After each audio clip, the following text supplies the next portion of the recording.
Welcome to Seeing with Your Soul, the podcast aimed to inspire you to find your voice and become the best, truest, and most authentic version of yourself.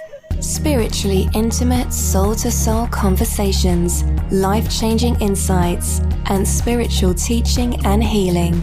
Real, raw, unfiltered.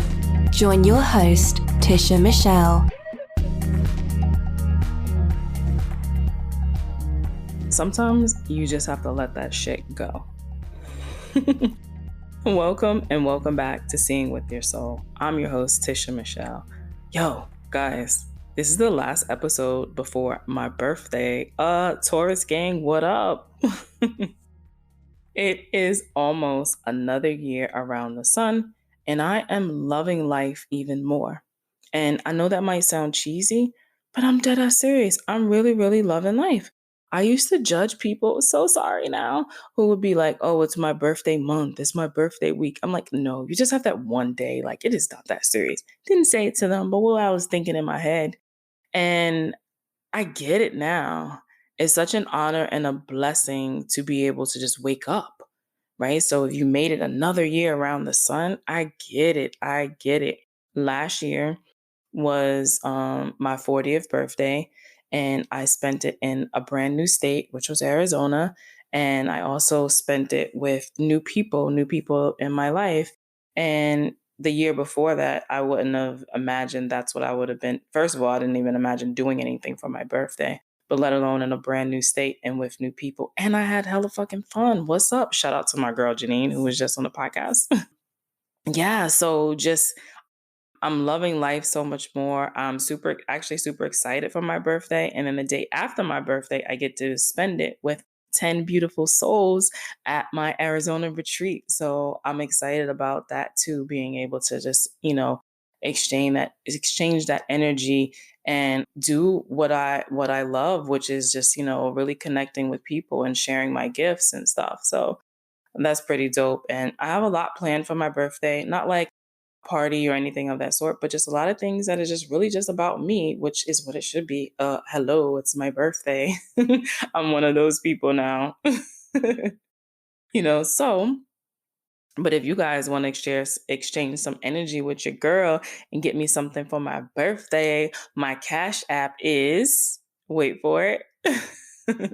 I'm just kidding. I'm kidding about the whole Cash App thing.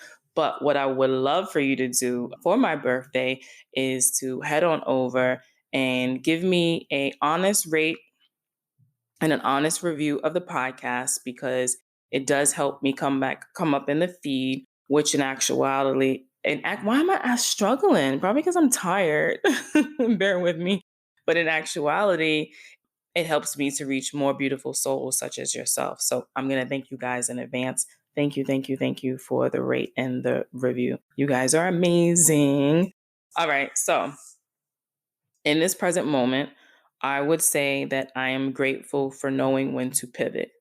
And I'm really just going to leave it at that, because your girl has been fucking pivoting over here. But that's more to come. I'll share some of that journey with you on some future podcast episodes and let you know what I was talking about when I had to pull up and pivot.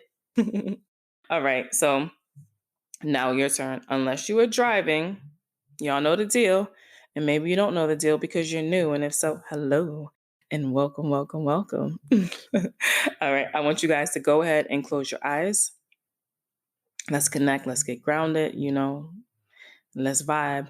And go ahead and take a nice deep breath. But I want you to breathe in through your nose and out through your mouth.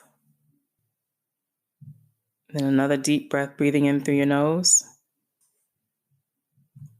and out through your mouth. One more, a nice deep breath, breathing in through your nose and out through your mouth. Yes, guys, what's up? What you grateful for? Express that gratitude. Say it in your head. Say it out loud. Say it to your neighbor. Say it to your children. Pause me. Go ahead and journal about it. Whatever way you choose to express that is perfect. Go ahead and put that energy out. Let the universe give it back to you, and let's create that nice harmony, that nice flow. What are you grateful for? All right. So in today's episode, I got to have a conversation with Jacquelyn Phillips, and she is the author of Comfortably Uncomfortable, and it's also her first book. So, like, shout out to her. Like, man, I know so many people that, say they want to write a book and they just don't get started. Talking about myself. I got 3 books halfway like done and I've just been over here like BSing and stuff. So shout out to her just for, having this idea with this book and sharing like her story and everything and putting it out there for us. But yeah, so her book comes at a time in the world where we are isolated and introspective, ready to make change and come out stronger and happier. And when she's not sharing her story of change with others, she owns an event venue and a photography business, both located in Arizona. Shout out to AZ, my home. Yes, yes, yes. All right. So when we had this conversation, one of the main things that stood out to me that she said, I mean, just her whole story and everything is amazing. But when she was describing how she was feeling, she said it hurt to just exist. And yo, guys, I felt that shit in my soul. Like literally, I felt it because I've been there before. But for her to put the words to it, I'm like, yes, that's it. That's it. Whoo, yes, yes, yes, yes, yes, yes, yes. Also, another the second thing is when it like comes to her book and when she's sharing her story and her journey and just in how she overcame things and all, it really leads to you asking this question of what if I am good enough? So many of us is running around like thinking I'm not good enough and all these stories and programs and all this foolishness in there. But what if you just ask yourself? Matter of fact, I want you guys to do that right now before you even finish listening to it. Say it in your head out loud, whatever, and just say, what if I am good enough? And notice how you feel. Notice how your body's feeling, or maybe some other thoughts and stuff. What if I am good enough? Because guess what? You guys are. Enjoy the conversation. Well, welcome to Singing with Your Soul. Thank you for having me. Absolutely. So around here, I always like to start off by expressing gratitude. So my first question to you is, in this present moment, what are you grateful for? I'm grateful for the opportunity. I'm grateful that every day is a new opportunity to do something fun and exciting and adventurous, and even the mundane can be an opportunity. No, I love that. I personally don't believe that, a lot of people really look at it like that, to have, be grateful for these different like opportunities or just to like wake up in the morning and yeah, you can say that you're grateful that you woke up, which is great. But what about if we just went like a little further and was like, I'm so grateful to see how this day turns out, like to see, what am I going to learn today? Or, how do I respond or react to like a challenge so I can check myself and see the level of growth that I have or still need What is my opportunity for growth today? And being grateful for the opportunity. Exactly. So I love that. So thanks for sharing that with me. So I really just want to dive in. Like when I was reading over the stuff that was sent, I was like, I need to hear the story. So let's just go back and just tell me the story and I'm gonna cut in between. Yeah, absolutely. So the book Comfortably Uncomfortable came as a result of 4 years of soul searching and hard work and dedication to taking what was a miserable existence where I was hurting myself and hurting others and taking all of that negative energy and processing it in a way that served me as a positive. Of course, in all good redemption stories, there is a breaking point. There are moments of despair, but the more important fact was that I was able to take those things and get the help that I needed so that I could be having this conversation with you today and take those things and go, I've been there. You're not alone. Let me tell you how I did it and let me see if I can't help you. I am fully aware that this book is not going to be like New York Times bestseller or, this thing. Honestly, it's just a vehicle to help others. And that was just the format that worked best for me. And then I got to transfer it into this. And this is even more enjoyable because I love dialogue. So it's really nice to have Mm. this opportunity to just say, hey, I can't reach every single person, but I can reach many people in this format, and I'm here to help. Oh, no, absolutely. Okay, so when we go back to this point where you said like every, story has that part where it's like, oh, okay, this is what I did, how I get there. But what were some of the things that, like, what was your rock bottom? What was your struggle? What was that? So it was 5 years ago in January. My husband wanted a divorce because I was a terrible spouse. I had just spent my entire life savings to buy a business that I wasn't sure I was going to make any kind of ROI. My car died, and I wanted to commit suicide. And so I had been in that place before, and I have a unique set of skills and knowledge that kept me from doing it last time. And because I am a smart cookie, I knew how to do it correctly. And I got to that point, and the thing that really stopped me was my son, because I wasn't going to end the cycle of trauma and abuse if I wasn't there to do the work. And I wasn't going to be able to shape the narrative of what happened to me if I wasn't there to tell the story. So I became very clean and vulnerable and said, I need help. And then I went and got all the help: pharmaceutical and counseling and a life coach and dialectical behavioral therapy. And I did couples counseling and I did journaling and I got medication and I did all the things all at once because I was so scared that if I didn't do it 100%, I wasn't going to make it. Mm, like, if you don't mind going maybe a little bit further Yeah. into where you said you even contemplated like suicide. For me, I remember thinking people who committed suicide was so selfish. I was like, that is just so selfish of people to do. I mean, it's just selfish. And I don't remember at what point, I don't remember like what actually happened with me, but I remember one day saying, I get it now. I see why people commit suicide. And my whole perspective, and again, I wish I could remember what was going on in my life at that time that was like sparked that whole change in me, because it was just literally like a wake up call that no, they're not selfish.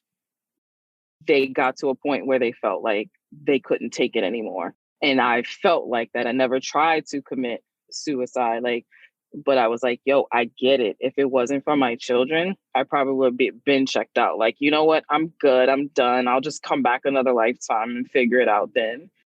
So can you kind of tell me what some of the things that led you? I know you said like with the possible the divorce and all that, but what was it that really was like, I think I might end my life? It just hurt to exist. So Mm. I have a lot of physical pain. It's a side effect of PTSD. So I have a mental disorder. I manage it. Before I was managing it, it just hurt to exist. Everything hurt. Every interaction hurt. Existing hurt. And it's exhausting to constantly be in pain. And there's no real break in that cycle until you sort of hit that point. When I wanted to commit suicide, it wasn't because I it's not because I didn't want to be here, it's because I didn't want to hurt anymore. It's exhausting to Mm. constantly hurt, and every interaction was hurting. My relationship with my husband was hurting. My business was hurting. My head was hurting. My heart was hurting. I was hurting myself, not so much, physical self-harm, but just emotional self-harm. And when you don't know how to break that cycle, it really starts to feel like that's really the only relief you're ever going to get.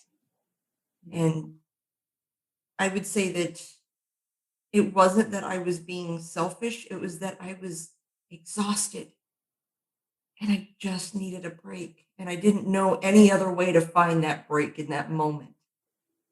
And so, there is the misconception that, it's being selfish, but honestly, I felt like at that moment my existence was hurting more people than it was helping.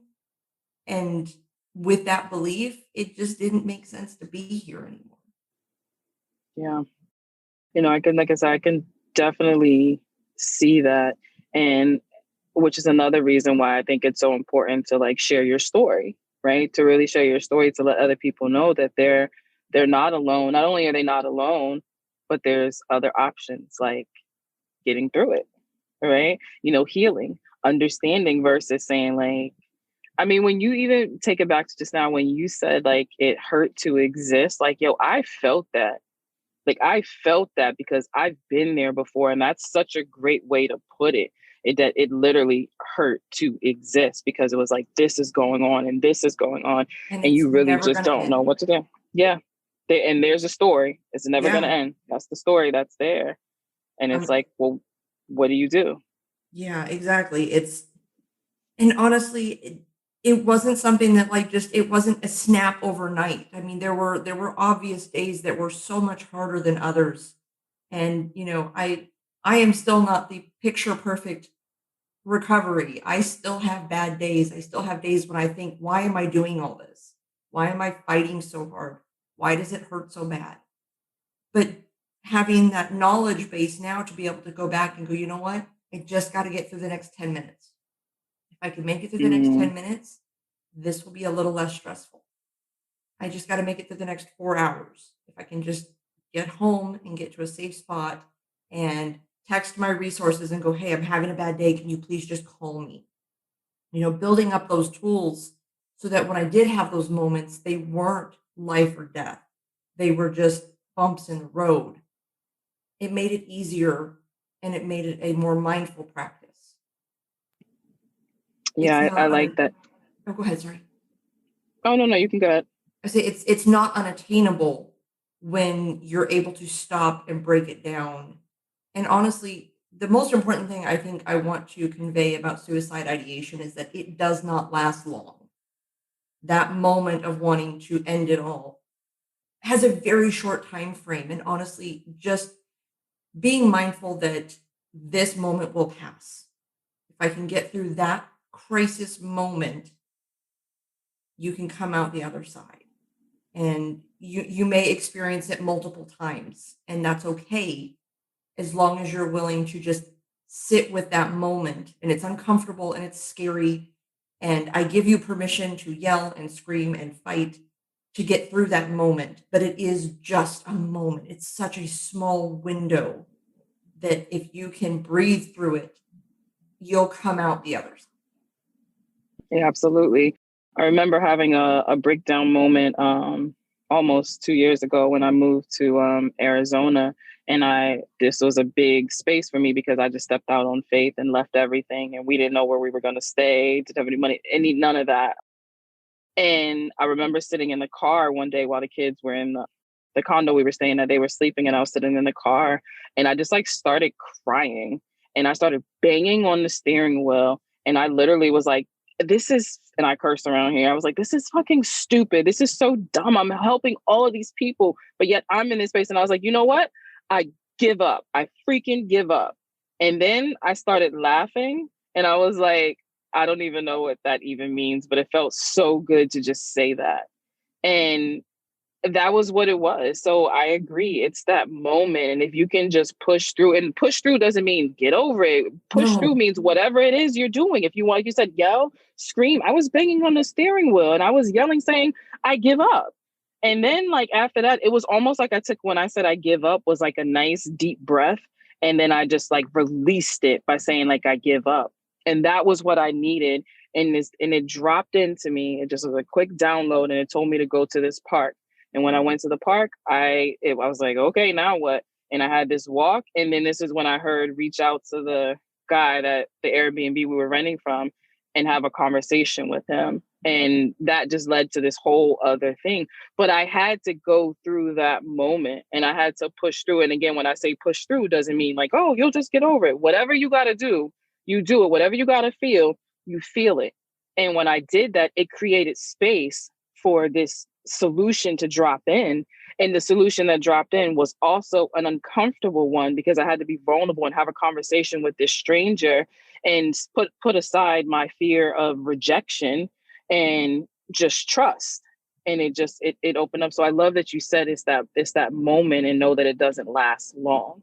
So it's like, hang in there, whatever that hang in there means for you, yelling, screaming, journaling, crying, falling out, whatever it is, allow yourself that space to feel that. We don't emphasize vulnerability as a strength. And I think people that are in that moment are probably their absolute strongest when they're able to push through to the other side. And it's like you said, it doesn't mean that you're getting over it. It just means that you're getting past that critical moment of meltdown. The rebound is important. The vulnerability of acknowledging that you have to let it go is so strong. And we don't portray vulnerability as strength, and it really is. My biggest accomplishments in life have come when I have been willing to be vulnerable and be open and admit my faults and my weaknesses and my struggles. That's where my success has manifested because I wasn't portraying someone that I wasn't.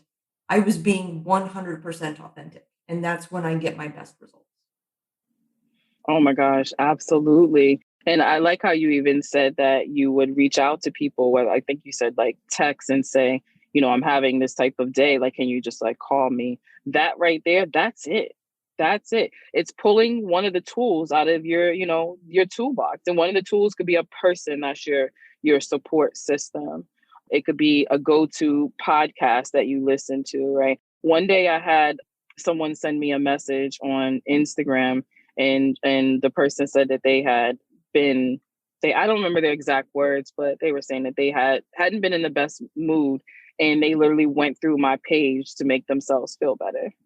And I was like, wow, I love that. First of all, the fact that, I even popped up into your radar to say, let me go check out go look through her page, so I can, feel better about myself. But then she had that courage to send me that message, to say that and to thank me, in that sense. And I like that because it's not coming from an ego place. It's coming from a place of, I want so many more people to understand that it is okay if you're having a sad day or quote unquote bad day or going through an emotion or whatever the case is. Like it's okay, and it's okay to reach out for help or pull out some form of a tool that you have. So even when I tell this to like my listeners and people all the time, it's really up to you to explore. So like in the beginning of the conversation, you were telling me all the different things that you tried, and you were like, I got to do this, I got to do, and that's great. Because you're building up that toolbox with all these different things. Because when it comes to healing, it's not linear. It's not a one size fits all. And it's just not. No, and even finding the right providers wasn't a one size fits all. I mean, it's like trying on blue jeans. If it doesn't fit right, it's not going to feel right, and you're not going to get the desired result. So it's okay Absolutely. to tell someone, hey, I appreciate what you're doing, but this isn't where I'm at right now, or this isn't the direction I want to take this. I need to find a different provider. And I think that's okay too. I don't think we make that an acceptable thing. Okay. But what I last heard you say was about the different providers and Oh yeah. So basically, I think it's also important to acknowledge that not all providers are going to be the right fit. It's kind of like trying on blue jeans. If it doesn't feel right, you're not going to wear it right, and it's going to look funny and it's going to feel funny. If someone that you're working with isn't taking you the direction that you want to go, or isn't meeting your needs in the dialogue, it's okay to go find a different provider. It's not a one size fits all. Absolutely. I tell people when I'm working with them too, like, I'm going to take you as far as I'm meant to take you. Like, I'm going to take you as far as I'm meant to take you. While I would love to be able to help with every aspect and everything, there's at some point it won't be me. That's okay. But you'll be guided to who else you need, whether it is a podcast or it's a book such as like yours. a YouTube channel with someone, the stranger in the store or something somebody posts and they tag the person and then you go and check them out and you see something and it resonates within your body. And now they're picking back up on this journey that you're on. But it's really important to explore the different modalities, to see which one, whether it's one that's just the best for you or you take something from each thing or each person, and like that's your process. And just to know that there's more than one way to heal, right? And you can get it from different people and things, and loading yourself up with all these tools. Yeah, it's like the salad bar, but at the same time, you can't be afraid to try the pasta salad just because you don't like olives, just because it doesn't seem like Mm. it's the right fit at the moment. Give it its due diligence and give it a shot. Oh my gosh, absolutely. Okay, so when did you actually, let me go back a little bit because I think this is important as well. So you went through this period, you got to this point where you're like, you know what, I want to end like my life, like this is not it. When you look fast forward now and you're looking back to that period, would it be safe to say that you ignored some red flags on different situations that got you to that point? I was a red flag.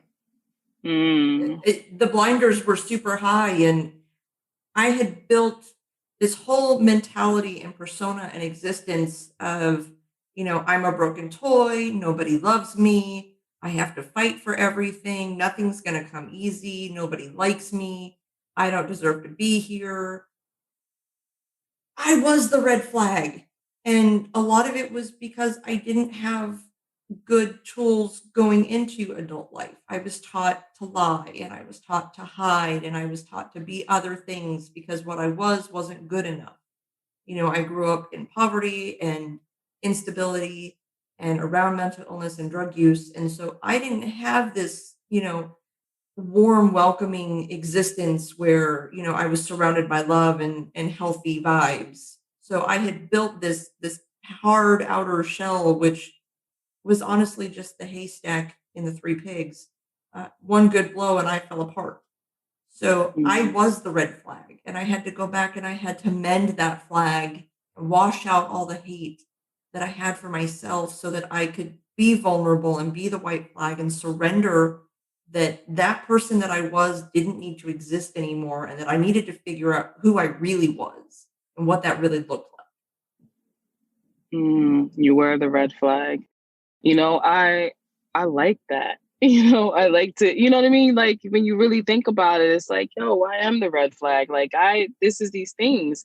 And I say this all the time. I say, if you want to understand who you are and why you do the things you do, you have to revisit your childhood. And what did you just say? Yo, I was taught this. I was taught how to lie. I was taught that I wasn't good enough, whatever those experiences that happened. And then it shapes you into this person that you are now. And it's like, holy crap, like what the heck? And all it takes is that, I always say, that one thing that triggers it and is the catalyst to this whole thing that you feel is like awful, like you want to die and like how you're feeling, but it's actually the catalyst to like you awakening to who you actually are, like who you truly are. Me personally, a lot of times my awakening was trying to happen and I was letting life just do its thing. And then when my best friend died, it was like, yo, punched me in the gut, the heart, and everything else. It's like, oh shit, you got my attention now. in that sense. And you go through that dark night of the soul. Like you go through that, and while you can have like the supports and the tools and stuff, there is that period where you're going through it alone. And that's a period that to me, I'm like, that's a period that you have to embrace. Like you have to embrace so you could truly like really get through those things or whatever that is. I think some of it too is also forgiveness. When you're going through those moments, you have to be gentle with yourself and not be so quick to judge yourself because that's only a part of who you are. That's not the whole picture. And taking the time to acknowledge, yes, that's who I am. That's who I was. I mean, the first line in my book is, I'm a piece of shit. because I Mm, really used to be. And, I have made amends with that person and the life that she lived. And now I don't ever have to go back to her because I've done the work to not have to be that person anymore. And there has to be forgiveness in those steps that you take. No one sets out to live a miserable existence. yeah, We're shaped by our environment and our interactions and our predispositions. And when we take the time to forgive that part of ourselves, it's really releasing you from that bind. You're giving yourself permission to go, yeah, I was that person, but I'm not that person anymore. And I don't have to revisit that other than to acknowledge that it's part of my story. You can be the best version of yourself every single day if you make the choice to be. absolutely. And no, you're right. It's easy to get caught up in that quote unquote air quotes over here identity, making that your identity. And when you're going through that process and it's being like stripped away, like you are hard on yourself and you go to the like, I should have never done that. Like, I'm so stupid. How could I have not seen it? Versus like, chill out. That was an experience that, to be honest, it was the inevitable that was meant to happen. It was going to happen regardless. So you can think back now and say, oh, I should have did this. I should have did that. However, that could have been the inevitable that had to happen. There was nothing you could do that had to happen to get you to XYZ like moment or whatever, like that may be. So it's very important to have grace for yourself. It's very important to forgive yourself and just understand that that was an experience and you honestly probably did the best you thought you were doing at that time. And now when you're coming from a higher version of yourself, you're looking and you're like, oh, wow, okay, I probably could have done that, but I wasn't in that mindset or that space at that time to do that. And that's okay. So what I can do is I can learn from that.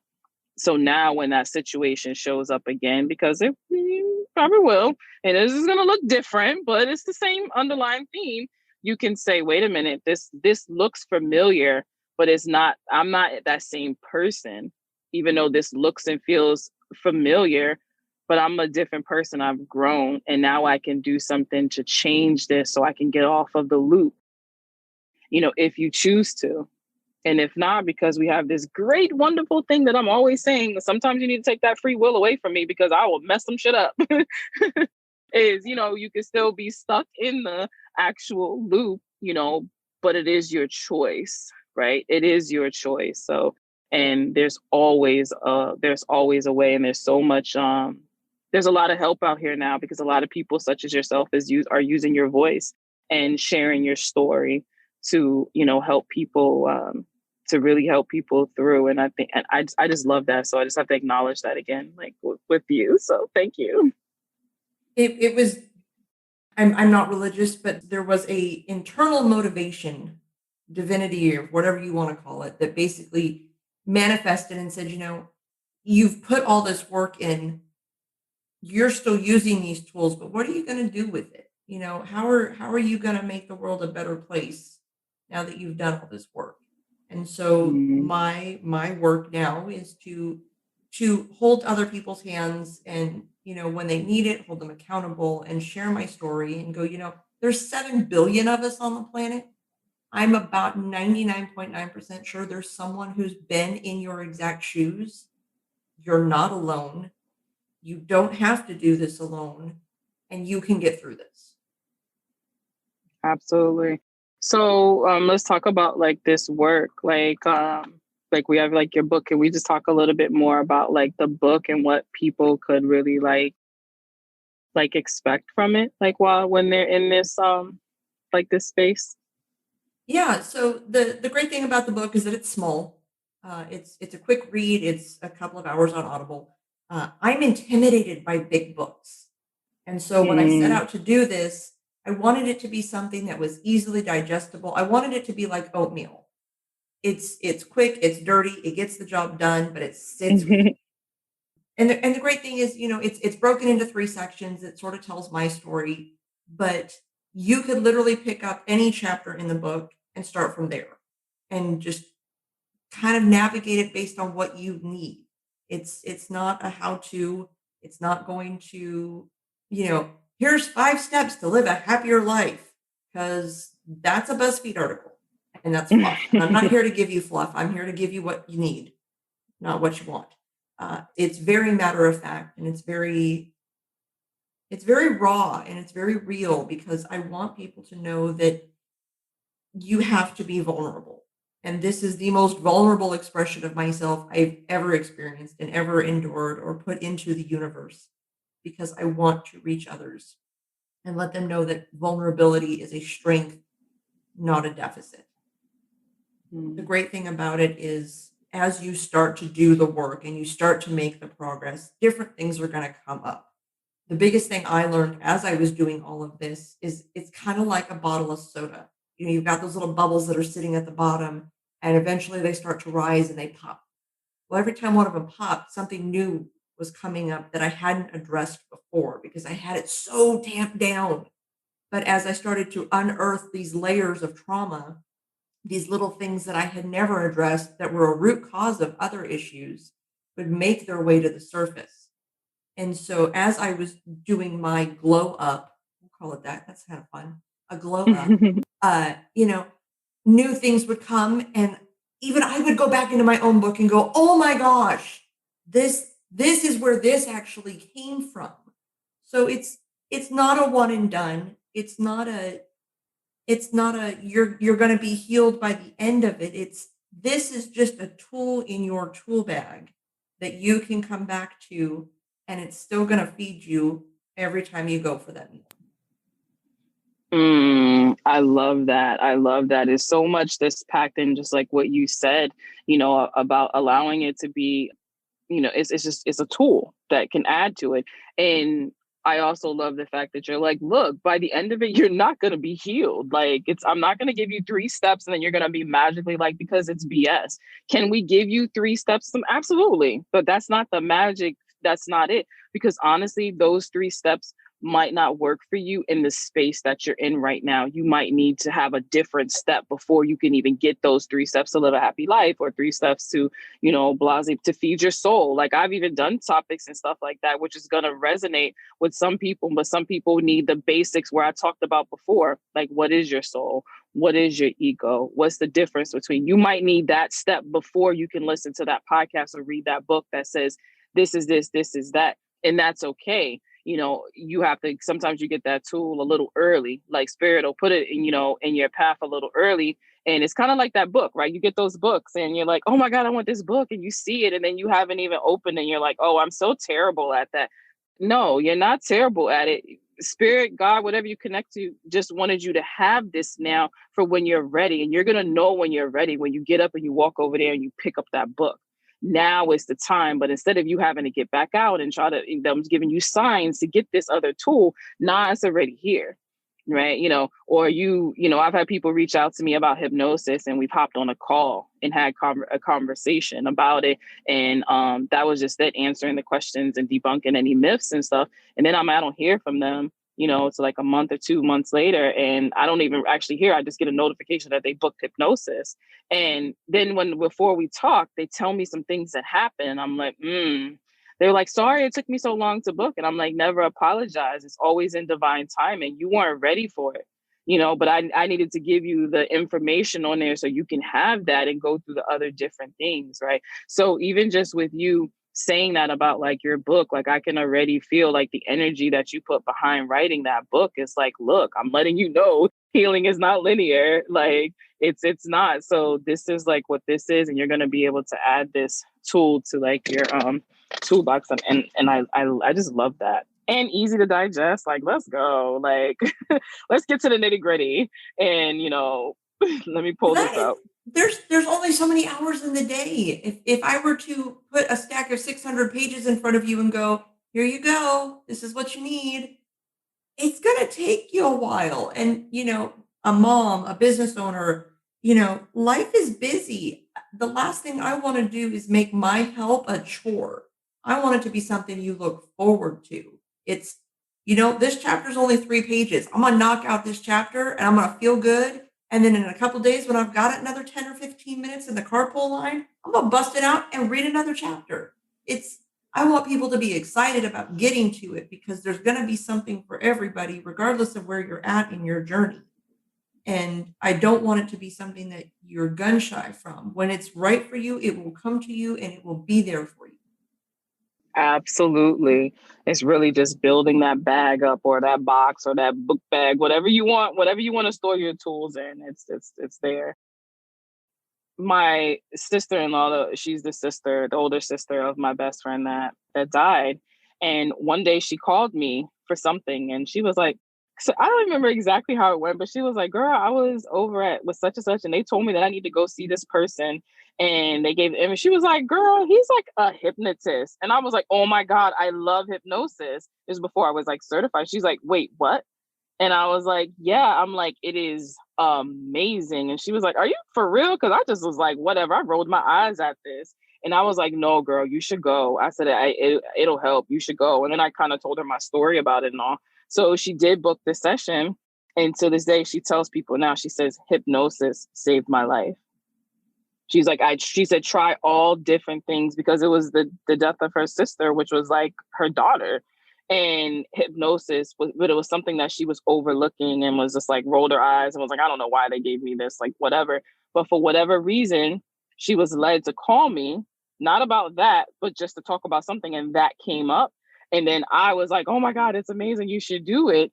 And then boom, she's like, that saved, I'm like, and that's how the universe will put certain things and people and books and podcasts and conversations in our path so we can have another tool.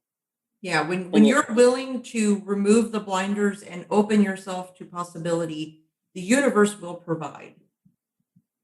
100%. It just might look different. It might not look like what you're expecting. I was talking with a client yesterday in the Philippines, and she told me like during her break from work, she's like, she started laughing and she said, I started watching, she's like, I know it's old, but I started watching Grey's Anatomy and I'm so hooked. And I was like, oh my God, I love that show. She was like, you know what? I got so much inspiration from them. She was like, it was so bizarre. She just kept saying it was so bizarre. And I said, inspiration can come from anywhere.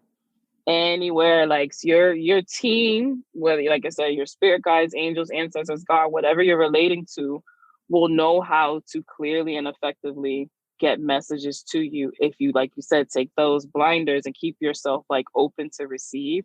It may come from a show such as Grey's Anatomy, but it'll come through. So like you have the support from your spiritual realm. You have the support from people, such as yourself, who's sharing your story. And like you said, you listen to that voice that said, okay, but now what you gonna do with it? Like, that's cool. Like you went through that. That's great. And okay, but now what? How can you help, shift the level of consciousness for humanity and be able to help people in a different, like in a massive space, like, okay, so what you gonna do? So they called you out. Yeah, it does at times feel like serving a penance, but it's one that I feel is due. I really hurt a lot of people before I got to this spot in my life. And I have apologized and I have made amends and I have taken steps to do better, but it didn't feel like it was enough. And so, you know, being completely honest about things and helping others, it's like it's a positive penance. I don't want penance to sound like a negative thing because I don't think it has to be. But it's serving the purpose of making amends for the harm that I did to others. Yeah. No, I get it. That's beautiful too, though. Especially when you have that feeling, you're like, wait a minute, this doesn't feel like it's not enough. And it's not that it's not enough, like, oh, I have to go out of my way even more to apologize to people or even to yourself. It was saying, wait a minute, I'm meant to do more. Yeah, it's me making peace with myself for the scorched earth that I created. I tell people all the time, I believe that experience is the greatest teacher, right? So you've learned a lot. And now that you've experienced that and went through it. Now you're able to teach other people through your experience. And that's just what I love about people sharing their story. It's different. It's not like you said, it's not getting up there saying, okay, step 1, step 2, step 3. Like, no, that's not the case. Like, this is a story. I was, this business that I put this money into, then looking at the divorce, and it was just too much. I'm hurting all types of people, hurting myself. Like, it was just too much, and I was ready to be done. And then you locked in on a part like with like your son. I think that's what it is too. Like, I know for me personally, that was the thing.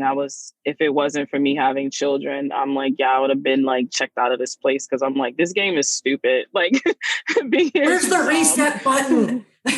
Yeah, exactly. I'm always like, nah, this is stupid. Like, why am I on the same level? Like, this is dumb.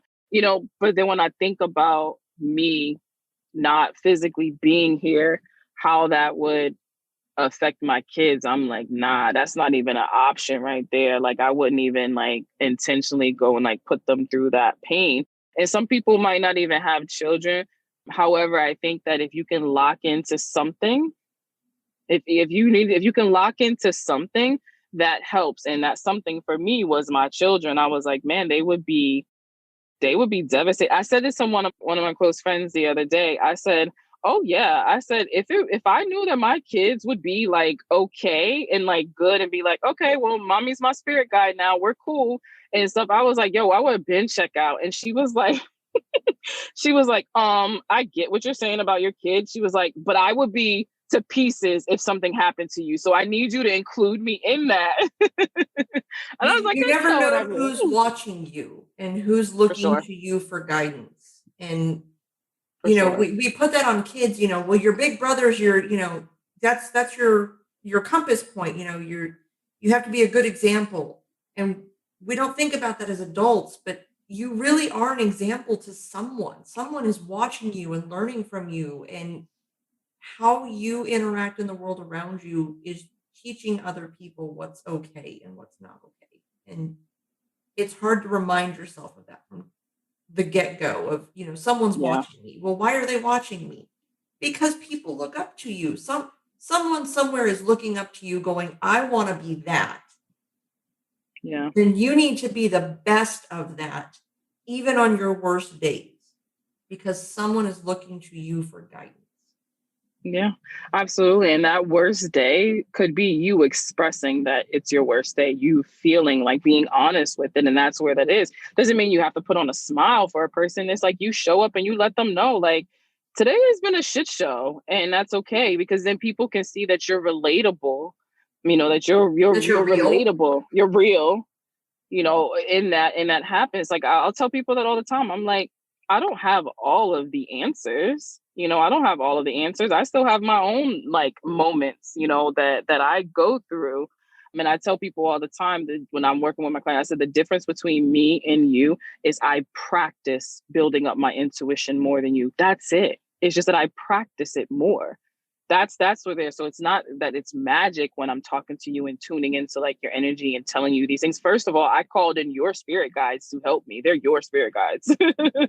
But I've practiced in it. So I make it my business to let people know that you have that ability too. You have that ability too. Yeah, I love that you focus in on practice. That it's because you've practiced. Consumerism and self-help have this ugly double-sided sword where it's like, you can be better, and if you just buy this, you'll be better.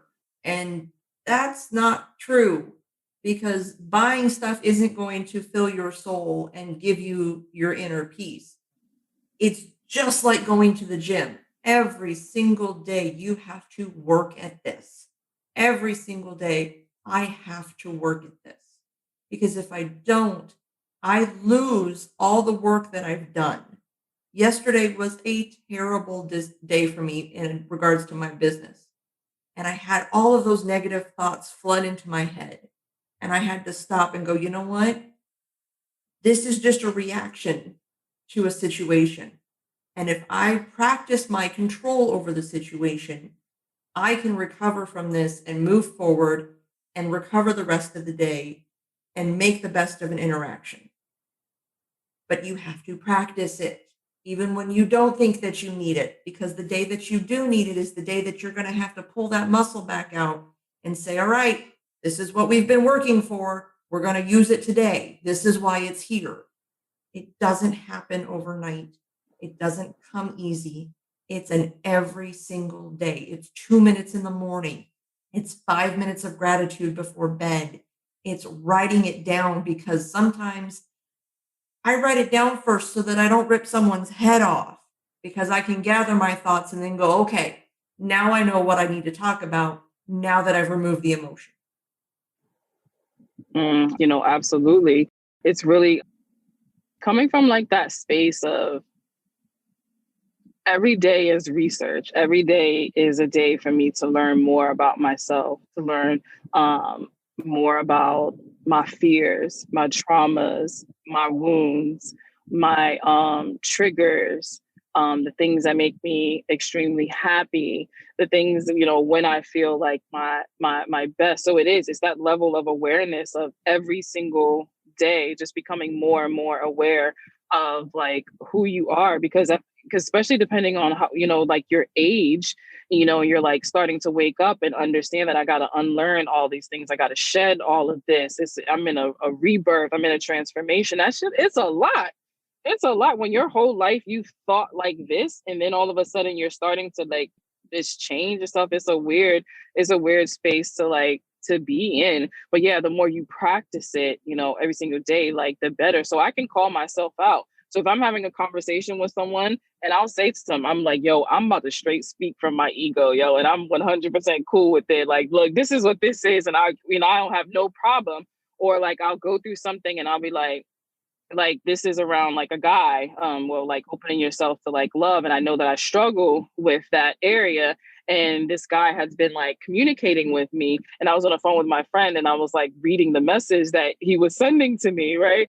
And I was laughing the whole time. And I was like, girl, I'm on my bullshit right now. I'm all skeptic. And I'm like, he's shady. And I was like, but there was really no truth to it at all. It was just me coming from a place of fear and hurt, but I'm very much aware of it. And I'm cool with that.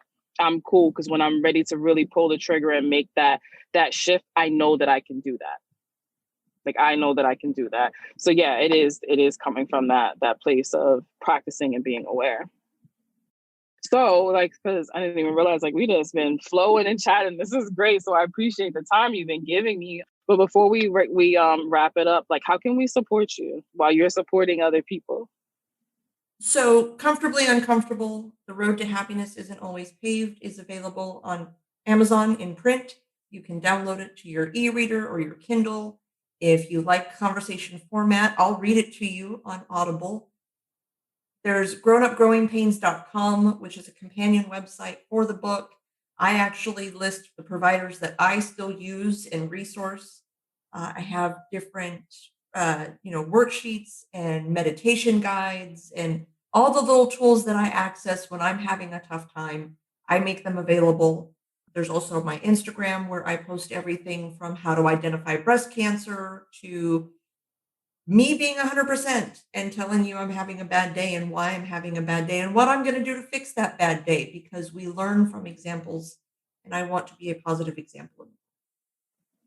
I love it. And I will make sure that I get that information in the show notes as well for everyone.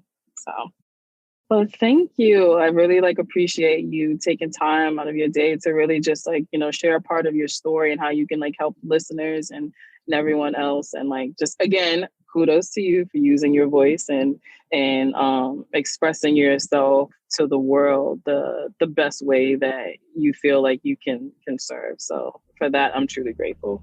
Tisha, thank you for the opportunity, and thank you to your listeners for the opportunity to be a tool in a toolbox. Absolutely. Thanks for tuning in to Seeing with Your Soul. If something you heard resonated with you, feel free to rate, review, and share with others. If you are looking to go deeper, you can connect with Tisha Michelle on Instagram at Mindset Slayer or visit www.healingalignglow.com.